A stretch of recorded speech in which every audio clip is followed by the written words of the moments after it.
Could you build a business that's better for our planet? That's what I have set out to answer. Hi, I'm Marco Pimentel, marketing expert and entrepreneur, and host of the podcast Someone Like You. I become fascinated in finding creative climate solutions in business, and on the podcast, I break down how founders and CEOs are building climate-friendly business solutions that are opportunities for growth while being better for the planet. The home energy efficiency industry is undergoing a transformative shift towards sustainability. Today, we're excited to explore this dynamic landscape with Lauren Salz, co-founder and CEO of Sealed, a trailblazing climate tech company at the forefront of this revolution. Recognized for her remarkable leadership, Sealed was named one of the 10 most innovative energy companies of 2021 by Fast Company, and Lauren herself was honored in Forbes 30 Under 30 list for her contributions to the energy sector. Sealed is on a mission to stop home energy waste by enabling contractors to install more home weatherization and electrification projects and to grow their businesses. Their software, data, and analytics enable market-leading products, including a one-stop shop rebate solution. Today, Sealed is a leader in the home energy efficiency space, offering innovative solutions to modernize homes and reduce carbon emissions. And in our discussion with Lauren, I get to speak to Lauren about pivoting her business. We talk about building a marketplace and the pull from the consumer. We talk about how the Inflation Reduction Act is going to benefit the market immensely, how consumers are still not educated about heat pumps and other forms of heating and cooling, and right now is the largest moment of energy transformation. The majority of our homes that needs to hit the energy markets in 2050 are already built, and that building code will only impact new builds, so we need to focus on retrofits and renovations. Get ready to be inspired and gain insights into how Lauren's leadership is shaping the future of sustainable home energy solutions. I'm so excited to be part of the market transformation that's going on. A few years ago, especially in the Northeast, nobody had even heard of heat pumps. And I'm really excited about that. It's just a really unique moment in time. I think 10 years ago, we couldn't have even imagined the environment that we live in today and how accepted it is that dramatic change needs to be made in this country to get us on a somewhat better path in terms of climate. So I think it's a great time to be operating a climate business. And I think 3 years from now, there's going to be all kinds of expected market change happening that we didn't anticipate. I think the market just moves faster and faster and going in the right direction.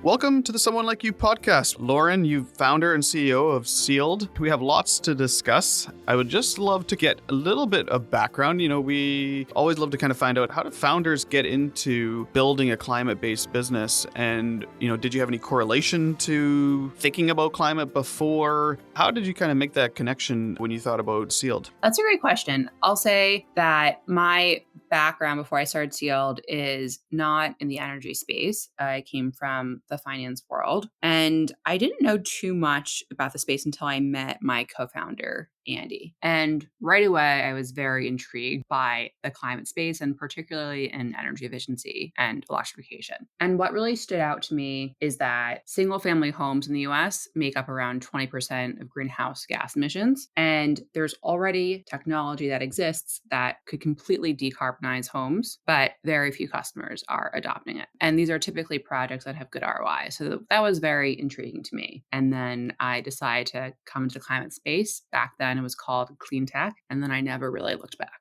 So you met Andy, there's technology that exists there. Homeowners typically could spend X and get back X over a period of time if they do things that are more energy efficient. And I'm assuming that there's a lot of things that you can do to a home. But what was the first napkin kind of idea for Sealed, and what did you want to bring to market? It was quite different from what we're doing today, and the company has definitely evolved its product a lot over the years. The original concept is that a homeowner would pay for the project themselves, and they would find their own contractor, but Sealed would guarantee a certain amount of savings on their energy bill. So we called it guaranteed energy savings, and it was somewhat like an insurance product. So people could feel confident in going with these more climate friendly technologies that might cost more, but we would guarantee that they would see energy bill savings to offset the entire cost or a big percentage of the cost. That was the original idea. You talk about this being an idea 10 years ago when you started. What were people doing, I guess, in the home, and were homeowners thinking about this? Were you finding friction when you were talking to customers? And where was the market at when you brought Sealed out into the world in 2014? Actually, like 2013 when we were first talking to customers. And I always felt that Sealed existed maybe a little bit before we should have.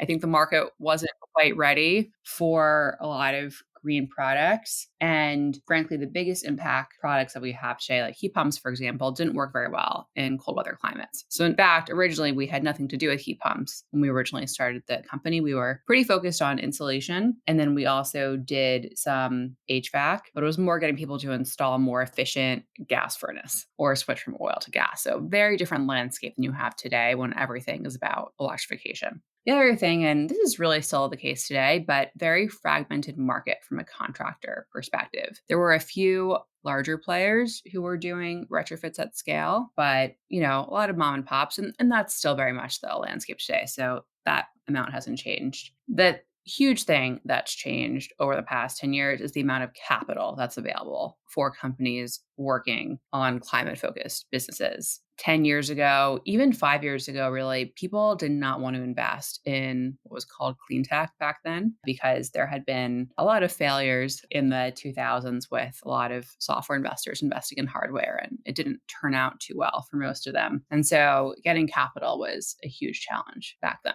Yeah, and now I'm just thinking about a renovation that we did to our own personal house, and this was probably about 7 years ago. And I remember the heating and cooling company selling me on a more efficient gas furnace. So if we break that down, most people, I guess, they're going to be either building a home, they're going to be using a contractor, or they're going to be doing any renovations. They're going to be talking to either plumbing or gas or HVAC type of company. But it typically from kind of city to city always seemed to be, like you said, the smaller companies that are servicing that. What was Seal's purpose there? Was it to be a brand that was easier for contractors and as well as a brand that was easier for consumers so that consumers can go to Sealed and say, this is what we want, or you go to them and say, here's what you have for options to make your house more energy efficient. And by the way, this is going to save you money over the long run. Like, how did you want to position yourselves in the market there? So the original idea, and it's funny because we've kind of come full circle after taking a very long detour, is the original idea is that our product was going to help contractors close more jobs because they could say the project is going to cost X amount of money.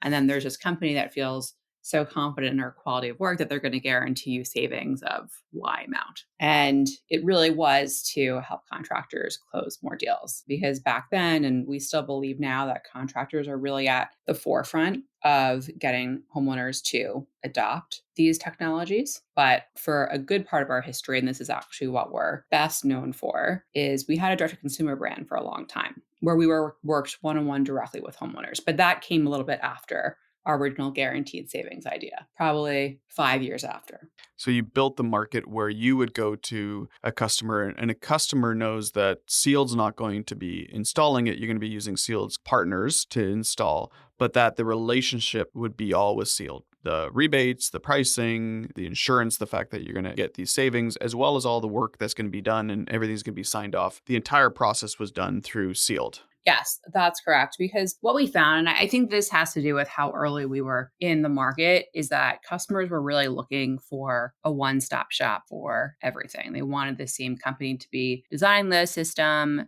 managing the installation, finding the best contractor to do it, and financing it. And so what we did is we just had one holistic product where part of the product itself was the customer journey that you got to go through us, that it was virtual, and that we would cover the upfront cost and get paid back with the energy savings over time. And then in that point of time, that part was critical because people didn't really have a huge trust in a lot of these technologies actually producing energy savings. So I think it was a very important step along our journey. And were you finding it difficult or was it easy to find contractor partners to do that? And did you kind of just hone in on a specific area to kind of build it out? Because you kind of have a bit of a chicken and egg scenario, even though like contractors obviously are interested in more business. I'm sure it wasn't that easy to get just contractors and partners that would have been able to do the work for you. So it depends on the moment in time. There were some moments in sealed history where there wasn't a ton of work available for contractors, and it was very easy to find very high quality contractor partners. And there's other periods of time in which there was a huge home improvement boom and tons of demand for contractors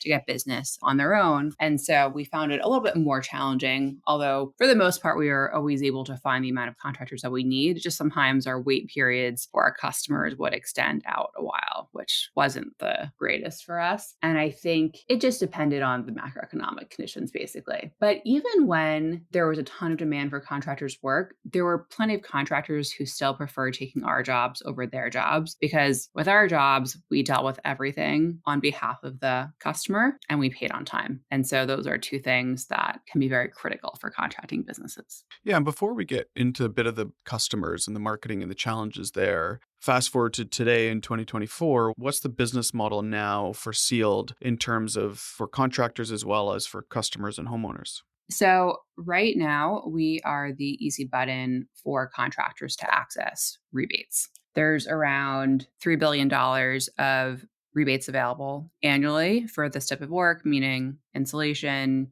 heat pumps, things that reduce the amount of energy that's consumed by a homeowner. And, the IRA is coming later this year, so that'll have a big impact on our business. But fundamentally, what we do is we make it easier for contractors to close more jobs. So very similar to our mission in the early days of Sealed. We do this by providing software that qualifies each homeowner for which rebates they're eligible for. We calculate the size of the rebate, and a lot of those are based on energy savings, which is fundamentally what we are very good at doing. And then we actually submit the rebate to the program on behalf of the contractor. And then the very critical part of our product is that we front the contractor the money. So we pay them directly after the install versus having to wait many months to get the money back.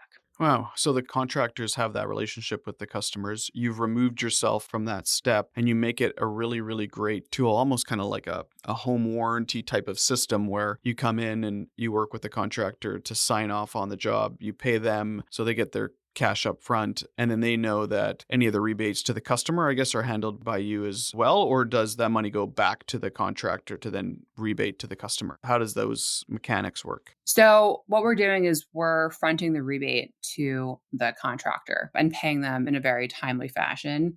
And so this allows them to use the rebate as a point of sale discount for the homeowner versus many contractors without us. First of all, most of them wouldn't even use rebate programs or offer those to their customers. But if they do, it's quite common for contractors to say, hey, we'll send you a check in the mail once we get the check in the mail. And they're not actually able to provide a point of sale discount. So if a system costs $20,000 and has a $10,000 rebate, the customer still has to pay $20,000 when the work gets done. And then eventually they'll get $10,000 in the mail. Versus when a contractor uses us, they're able just to charge the customer $10,000.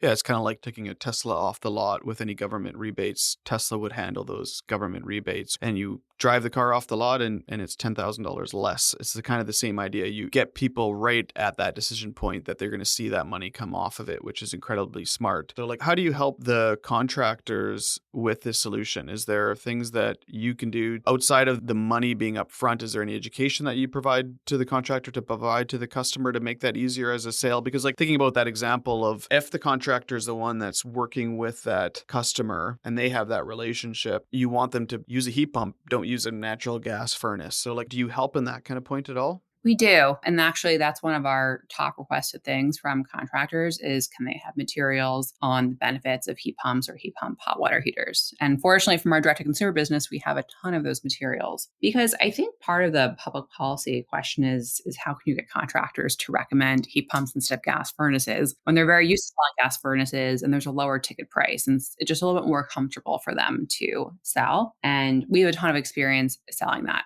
we did not, for the past several years, sell any gas furnaces. And so we're happy to share our knowledge on that because fundamentally, when someone's old system breaks, they're going to call their contractor and they're going to see what they recommend to install. Yeah. And now, because you've removed yourself a bit from the customer and trying to get a customer directly, what kind of growth have you seen from the contractors being able to utilize sealed? Like, are they coming to you and saying, like, we have a lot of demand, and now that we have this solution, we're selling X more heat pumps, or we're insulating more homes easier because of this rebate system that you've done? And I'm based in Canada, and no fault to the people that are building technology for the Canadian government, and maybe it's the same in the US, but rebate forms online through government forms, like, it's awful typically, the process of doing all that. Half the time it takes forever for you to figure it out. So have you seen any feedback from the contractors that are using sealed to sell these type of solutions that are reducing energy for people's homes?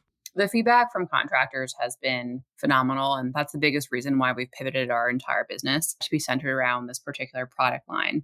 We've seen contractors who've been able to recenter their businesses around selling heat pumps, which is a larger ticket item, and they make more money per job. We've also seen contractors focus more on low and moderate income households that have larger incentives as well. And so we really have seen a lot of market change happen because of our presence, which is something that I'm super proud of. And then also helping some of these business owners get a lot of their time back. What ended up happening in one of the first markets we entered is we got a few pilot customers, and then there's a few contractors who said no to working with us, but then eventually almost all of them became our customers. And that's because they could see some of the success their competitors were having with working with us and working with rebate programs. 80% of our customers were not working with this rebate program before we got there. And then we've just seen a lot of business owners get their free time back. Someone came back to us after having said no originally and said, I just got tired of filling out rebate paperwork all weekend. And there's a lot of stories like that. Yeah, because they can make that easier for themselves as a business owner, and they'll be able to sell it. And I think what's interesting too is that the ticket price too is that it is more expensive to make these changes typically, but in the long run, as you know, you save more money. And I think about that contractor that I spoke to 7 years ago when that gas furnace was actually much cheaper for me than to go that heat pump route and get the whole system set up. But that was how they were sold. So there is a big business incentive. And then also the consumer saves a bunch of money now. And I'm happy I chose the heat pump route, especially now looking at my bills. So it does make a big difference. And this seems like this would be much easier for you to scale across North America from like a location specific basis. You obviously have to sign up contractors in different parts of the world, but you're not dealing with on the ground type of work. Was that a big part of the decision as well? That was definitely part of the decision. It is a much easier business to scale. And I think one of the great things is as we expand across the country, we can expand with our customers. A lot of our customers are multi-state operators, or they're PE firms who own contractors in multiple states. And so as we open up new programs, we already have a built-in revenue base. And that's fundamentally very different than our direct-to-consumer business. When we were expanding to new territory, you had to start from ground zero. Just by definition, you wouldn't have any customers when you moved into a new territory. And that's something that we've seen really work out very well for us so far with the new business. And it's this really interesting moment in time as well, where, there's certain states in the US that have a lot of these rebate programs. And then there's plenty of states that have almost nothing. And that is going to radically change over the next 12 months with the rollout of the IRA, where all 50 states will have these very generous rebate programs. And so our strategy of working with our customers and expanding with them, I think, is really going to pay off. I wanted to take a second to tell you about our Season 2 sponsor, Springwise. Springwise is the global ESG innovation platform that offers its readers early access to the ideas transforming our world. I actually started using Springwise probably 10 years ago to review innovative startup ideas, and I've been a fan ever since. There are 3 new stories on the site every weekday featuring solutions to some of the biggest challenges we face as a global community. You'll find innovations in climate tech, renewable energy, plastic alternatives, the circular economy, and how we can live a more sustainable life. The stories are sourced and written by the Springwise team of journalists and will give you an inspiring take on what's right around the corner, whether you read it to inform your work or simply for a regular dose of optimism. Springwise sets the innovation agenda. The newsletter is free to access, and to sign up, visit springwise.com/newsletter signup. Every week on Someone Like You, we dive into stimulating conversations with founders, entrepreneurs, business owners, and the likes who are consciously and successfully creating sustainable business solutions for the long haul. Tune in every week for a new inspiring conversation on leading climate solutions. And if you're enjoying the podcast, please share it. And also, don't forget, subscribe on the platform of your choice and give us a rating and a review. We talked a lot around the IRA, the Inflation Reduction Act, and curious to get your opinions on that's obviously a lot of money that's going to flow both ways to households to be able to put energy efficiency into the households. But how do you think that's going to affect the consumers and the contractors and just the market and the public awareness about how much money is available and why we need this? I think the biggest thing it's going to do is more homeowners are going to be asking contractors about heat pumps. Even people who have no idea what they are today or just aren't sure about them, people will be so curious about why the government is giving these huge incentives to get them installed. And I do think that will catalyze a lot of conversations between homeowners and contractors about heat pumps. And what are your overall thoughts and how big of an impact do you think this could be specifically to, of course, the homeowner and the solutions for households? Is there any projections that this will do? Are you restructuring your business around this to be able to capitalize this? How pivotal is this to your business? So I do think that this is a big moment of market transformation. And in particular, the IRA rebates are going to be based on the energy savings. And so it's a different type of rebate program. I think it kind of moves rebate programs into the direction of being more standardized. But I think what a lot of people don't realize is that the IRA spending dollars per year over the next 10 years actually pales in comparison to the utility spending on rebate programs every year for the next 10 years. And so while I think that the IRA does have this ability for market transformation, because there's going to be so many eyeballs on it and it'll be in so many new areas that haven't had rebate programs before. It really is an approach that's been around for a long time. It just knew that, there's going to be these 50 large programs supplementing hundreds and hundreds of small programs. Yeah. And as you grow, and I'm just trying to think about cash flow and how your business works in that sense, is you do have a slight risk insurance / financial product here too, because you're able to predict and able to do these. How do you handle that piece of the business? Well, that's where our direct-to-consumer business really comes in handy because we've been collecting and tracking energy usage from retrofits for over 10 years. And that makes us very confident in our ability to predict the size of these rebates, which are based on the energy savings. It would have been very challenging to do that if we hadn't had our legacy data set and our approach to predicting energy savings. Yeah. And early part of your business, I'm assuming venture funding, is that how you started as well?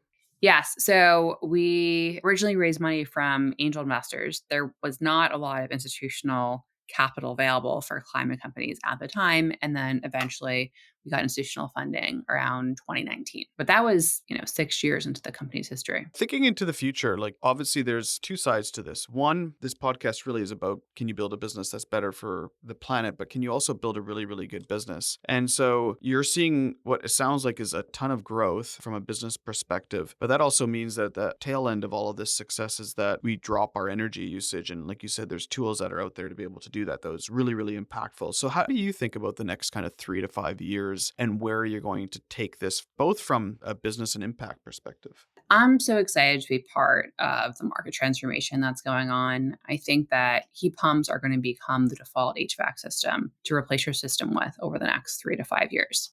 A few years ago, especially in the Northeast, nobody had even heard of heat pumps. And I'm really excited about that. It's just a really unique moment in time. I think 10 years ago, we couldn't have even imagined the environment that we live in today and how accepted it is that dramatic change needs to be made in this country to get us on a somewhat better path in terms of climate. So I think it's a great time to be operating a climate business. And I think 3 years from now, there's going to be all kinds of expected market change happening that we didn't anticipate. I think the market just moves faster and faster and typically going in the right direction. Yeah. And when it comes to, there's obviously solutions from commercial to residential to new builds to retrofits to renovations. Where does Sealed sit in terms of that kind of market? Obviously, your contractors are your customers, but their customers could be everything in between, or is it mostly retrofits and kind of new builds? We're mostly focused on retrofits. And that's because most of the housing stock that's going to exist in 2050 already exists today. I think for new builds, I think the best thing from a policy perspective is to focus on building codes versus for retrofits for homes that already exist. You really need to focus on retrofits and what can be done to convince homeowners that they should make a change. Yeah, it's interesting that you say by 2050, the most of the homes that we have today will still be the homes that are there. And building codes, that's a simple policy change. It, like you said, it is a much more difficult to retrofit, and that is the biggest market. And also dealing with different incomes as well. You want to make sure that these solutions are for people from all different incomes to be able to have this benefit, and everybody does. So when you started this, and obviously this is not a startup, there's lots of pivots along the way. You've been in the business and you started it 10 years, which is really exciting. From starting to now, what has been, do you think, the biggest challenge, but then also turned into the biggest opportunity? It's a great question. Typically, sealed is at the very forefront of market transformation, and sometimes being the first ones can be hard because nobody's learned those lessons before you.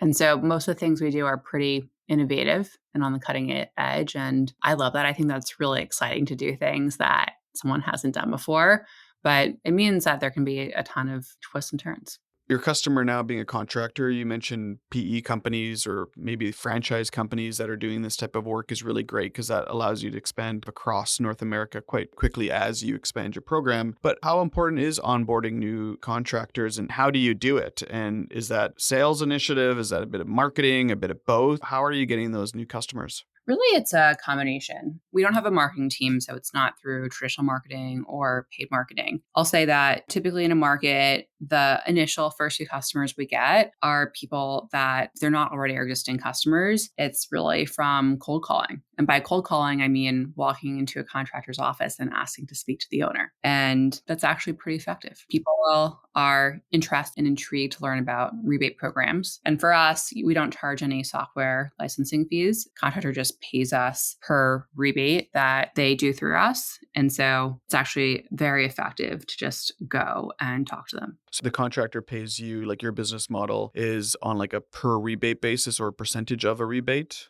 Yes, exactly. And so that's one way to really get our initial customers. But once we're in a market, people hear about us pretty quickly because we're typically taking rebates that most contractors are not taking advantage of. And then I'll say contractors who are not our customers end up hearing about us because they've lost a deal to one of our customers who is using a rebate program. That's probably one of the most common ways that people hear about us.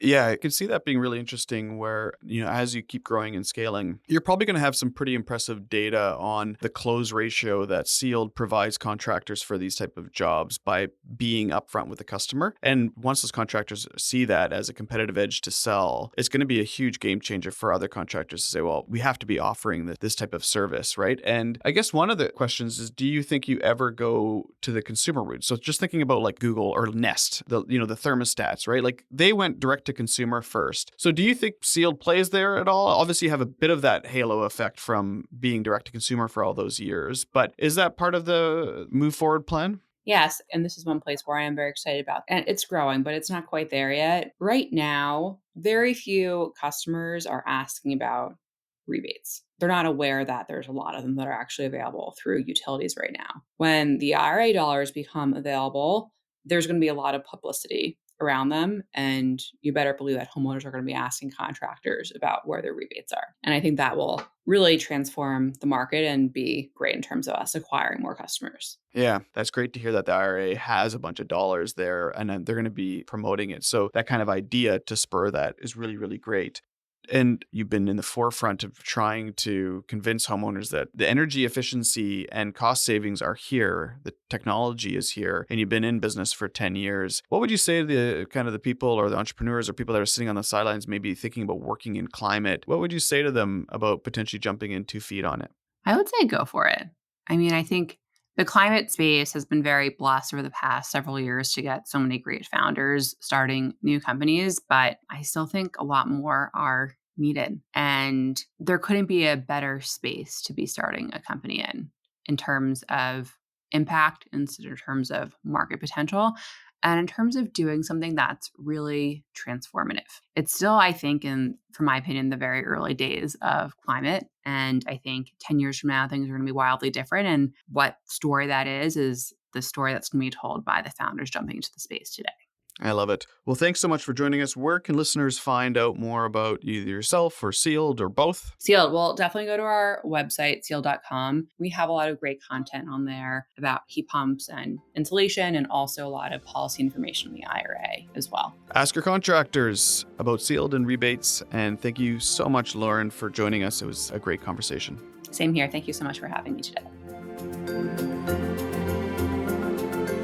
Thanks so much for tuning into the episode of Someone Like You. We hope you found our discussions today really insightful. Next week, we'll dive into another entrepreneur or founder building a business in climate, so stay tuned. If you enjoyed the show, please rate and review us on your favorite podcast platform. It really, really helps us out. Follow us on LinkedIn, where we also post really great videos from this episode. Thanks again for listening, and we will catch you on the next episode.